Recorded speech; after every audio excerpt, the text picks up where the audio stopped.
การนำเอาพรสวรรค์ความกล้าหาญและความมักหักในวัยเด็กมาประยุกต์ใช้ในการสร้างหลายหับแม่นแนวคิดที่ทรงพลังและสามารถนำไปสู่ชีวิตที่ดีขึ้นได้อย่างแท้จริง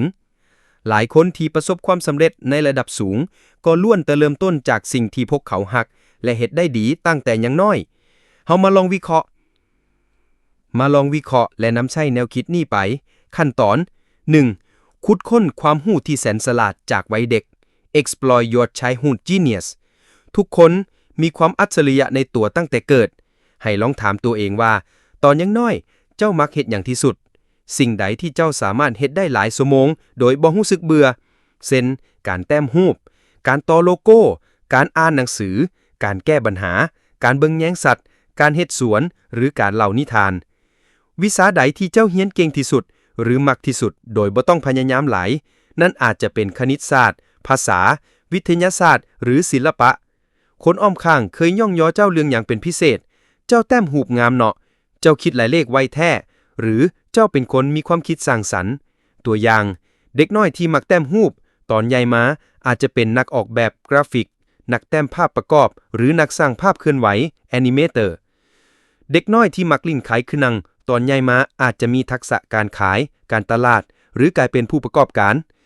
เด็กน้อยที่มักถามว่าเป็นหยังตลอดเวลาตอนใหญ่มาอาจจะเป็นนักวิจัยนักวิทยาศาสตร์หรือนักเขียนที่ดี 2. ปลุกความกล้าหาญที่บ่เคยยอมแพ้ Activate your unyielding courage การเปลี่ยนความมักให้กลายเป็นเงินต้องอาศัยความกล้าหาญไว้เด็กสอนให้เฮาล้มแล้วลุกขึ้นใหม่โดยบ่ย้านเฮาต้องนำเอาจิตใจนั่นกลับคืนมากล้าที่จะแตกต่างอย่าย่านที่จะเฮ็ดในสิ่งที่คนอื่นอาจจะมองว่าแปลกหรือเป็นไปบ่ได้ความสำเร็จมักจะเกิดจากการเฮ็ดในสิ่งที่บ่คือไผกล้าที่จะล้มเหลวการล้มเหลวบ่แม่นจุดยับแต่มันคือบทเรียนคือกับตอนที่เฮาหัดขี่รถถีบเฮาล้มหลายครั้งก่อนจะขี่เป็นการเฮ็ดธุรกิจก็เช่นเดียวกัน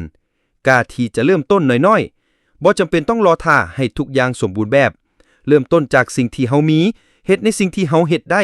ตัวอย่างถ้ามักเฮ็ดขนมลองเริ่มจากการเฮ็ดขายให้เพื่อนบ้านหรือโพสต์ขายออนไลน์ก่อนกล้าที่จะเรียนรู้สิ่งใหม่โลกเปลี่ยนแปลงตลอดเวลา